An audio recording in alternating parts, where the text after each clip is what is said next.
Okay, so there's this silent, kind of invisible threat out there. And it's not just in our oceans or in the soil anymore.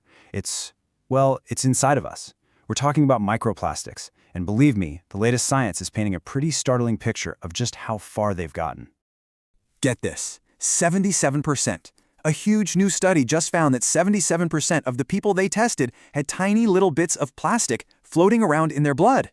Yeah, this stopped being just an environmental issue a while ago. This is a human issue, because they are literally inside us. So that just blows your mind, right? And it immediately leads to two massive questions. How in the world did they even get there? And, maybe more importantly, what are they doing to our bodies now that they're in? All right, let's break down what we actually know. Okay, first things first. Let's get on the same page about what we're even talking about here. What exactly are microplastics? Well, the name kind of gives it away, right? They're microscopic fragments of plastic. We're talking tiny, often way smaller than a grain of rice, totally invisible. You can think of them as the microscopic dust from the massive plastic world we've all built around ourselves. And where do they come from? Their origins are kind of woven into everything we do. They flake off that fleece jacket you love. They break down from bigger plastic trash. They're in some cosmetics and cleaning products. They're even in our packaging. Honestly, they're pretty much everywhere.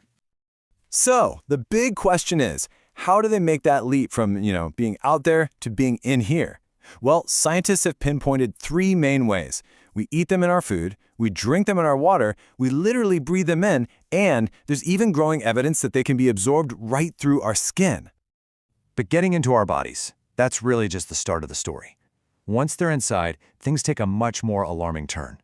We're talking about a full-on biological breach here. You see, for the longest time, we kind of assumed our bodies had these amazing natural defenses, right? Barriers that would keep this kind of stuff out of our most important systems. Yeah, turns out that assumption was just plain wrong.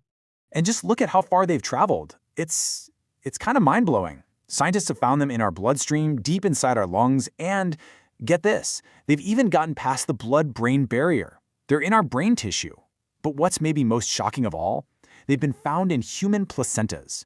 That means they're exposing the next generation before they're even born. So obviously, the million-dollar question is, what are they doing in there? Now, the research is still pretty new, but scientists are focusing on four major potential risks. First, they might be causing chronic inflammation and messing with our immune system. Second, they could be disrupting our hormones.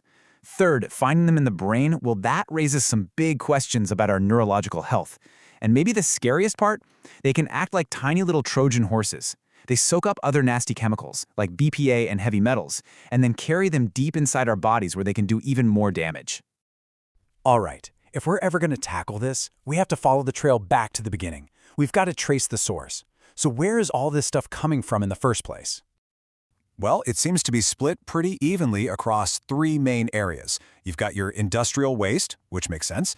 Then there's agricultural runoff, things like plastic coatings on fertilizers. And then there's urban pollution, which includes stuff you'd probably never even think of, like the dust that comes off car tires as they wear down on the road.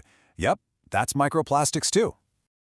Okay, I know, understanding the sheer scale of this problem can feel a little, overwhelming. But the good news is, all this new knowledge is starting to fuel a real global response. So let's take a look at how the world is starting to fight back.